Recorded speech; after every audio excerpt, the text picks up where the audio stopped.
Dans cette vidéo, nous allons parler des sets. Les sets sont très proches des dictionnaires. Comme les dictionnaires, ils permettent de faire des tests d'appartenance, d'accéder, modifier, effacer des éléments indépendamment du nombre d'éléments. Les sets sont également des objets mutables, mais à la différence des dictionnaires, les sets ne stockent qu'une clé. Il n'y a pas de valeur correspondante. Alors on peut se demander, mais alors à quoi ça sert d'avoir une sorte de sous-dictionnaire qui ne stocke que des clés et pas de valeur? En fait, la raison, c'est que le set est optimisé et a été créé pour des opérations spécifiques. Une première opération dans laquelle le set est très utilisé, c'est par exemple pour garder uniquement le nombre d'éléments uniques d'une séquence. Donc si on calcule le set des éléments d'une séquence, on va avoir que les éléments uniques. Une deuxième opération pour laquelle le set est également très utilisé, c'est pour faire des tests d'appartenance sur les éléments d'une séquence. Ouvrons maintenant un interpréteur Python pour commencer à jouer avec les sets. Les sets, comme les dictionnaires, sont des objets mutables, on peut donc les modifier en place. Commençons par créer un set vide. Donc je vais le créer avec la fonction built-in set. Donc j'ai bien un objet de type set qui est vide. Ensuite, je peux créer un objet avec la notation accolade. Donc on va faire 1, 2, 3, A et 18. Je peux même stocker un booléen, puisque je peux stocker n'importe quel objet hachable dans un set. Je vous rappelle qu'en Python, tous les immuables sont hachables et que les mutables ne sont pas hachables. Donc je peux stocker des entiers, des chaînes de caractères et des tuples d'entiers ou de chaînes de caractères. Donc je crée mon set. Quelle est la différence ici entre les accolades qui représentent un set et les accolades qui représentent un dictionnaire? Dans un set, simplement, je n'ai pas la notation de points qui sépare la clé et la valeur. C'est ça qui fait la différence pour l'interpréteur Python. Ensuite, je peux créer un set à partir d'une séquence. Donc, par exemple, je peux avoir une liste A qui contient des éléments 1, 2, 3, 1, 18, 20, 4 et 1. Donc, je vois que j'ai une séquence d'entiers avec des éléments qui sont dupliqués. Si je fais un set de A, je vais garder uniquement les éléments uniques et créer un set à partir de ces éléments-là. Donc on voit que j'ai un ensemble d'éléments uniques maintenant. Ensuite, je peux manipuler un set avec les fonctions built-in len donc pour obtenir le nombre d'éléments. Donc là encore, on remarque la grande uniformité en Python. Len est utilisé pour les séquences, pour les dictionnaires et pour les sets. Le test d'appartenance, comme vous devez vous en douter, est fait avec l'instruction in. Donc est-ce que 1 in S? Je vois que c'est vrai. Donc je regarde de nouveau mon ensemble S. Est-ce que B in S? Je vois que c'est faux. Donc là encore, test d'appartenance tout à fait uniforme entre tous les types built-in en Python. Ensuite, dans mon ensemble S, je peux ajouter des éléments avec la méthode add. Donc je peux ajouter ici, par exemple, la chaîne de caractères 18. Alors je vais plutôt mettre Alice. Voilà. Et donc j'ai ajouté dans mon ensemble S, j'ai ajouté la chaîne de caractères Alice, et je peux ajouter une séquence d'éléments, donc faire une opération répétitive d'ajout d'éléments dans un set, avec la fonction update. Donc je prends update d'une séquence, 1, 2, 3, 4, 5, 6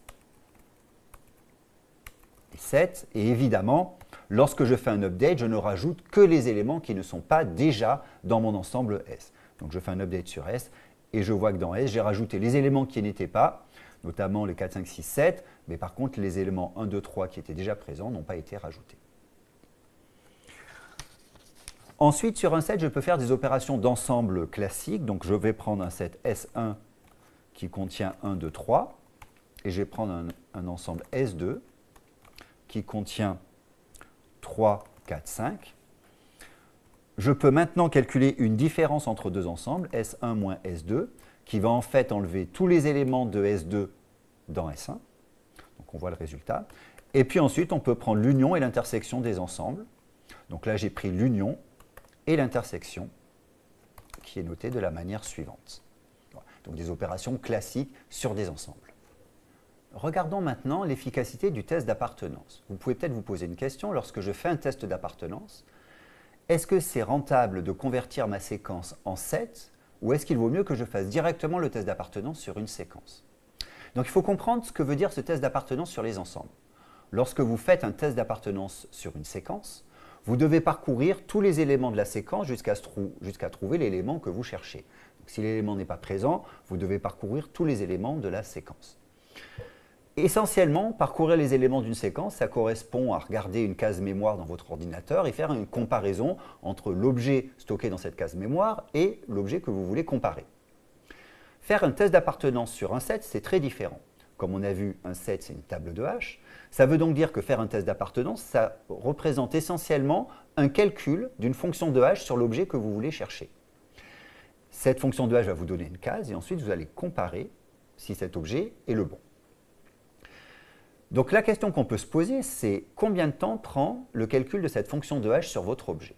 En fait, nous allons voir que c'est extrêmement rapide et que c'est essentiellement le temps de calcul de cette fonction de hash de l'ordre de grandeur de l'accès à un élément dans une séquence. Donc regardons cela. Je vais créer une liste qui contient un seul élément 0. Et je vais créer un set à partir de cette liste. Donc j'ai ma liste A qui contient uniquement 0 et j'ai mon set S qui contient uniquement 0. Et maintenant je vais faire un test d'appartenance avec timeIt. Donc je vais faire un timeIt, je lui donne un argument -n50 pour lui dire qu'il ne fasse que 50 boucles pour que mon timeIt soit plus rapide. Et ensuite, je vais tester est-ce que 0 in A. Et regardons le temps d'exécution. Sur ma machine, cela prend autour de 40 nanosecondes. Maintenant, je vais faire le même test, mais sur la séquence. Donc, je vous rappelle que le processus est différent. Sur la liste, je vais accéder à la première case mémoire. Je vais comparer l'objet stocké dans ma liste avec 0. Il se trouve que c'est le même objet, je retourne vrai. Pour le set, je vais faire un calcul avec la fonction de hash sur 0. Je vais accéder à une case et ensuite je vais faire la comparaison. Donc regardons cela. Je regarde sur une séquence, sur un set, et je vois que le test d'appartenance est de l'ordre encore de 40 nanosecondes. Donc qu'est-ce que ça veut dire? Ça veut dire qu'en fait, dès que vous avez à faire un test d'appartenance, convertissez toujours votre séquence en set. Ce sera, dans la quasi-intégralité des cas, une opération rentable. En fait, vous pouvez demander, mais combien de temps ça va prendre de convertir une séquence en set? Et bien en fait, convertir une séquence en set, ça va prendre le temps de calculer la fonction de hash sur chaque élément.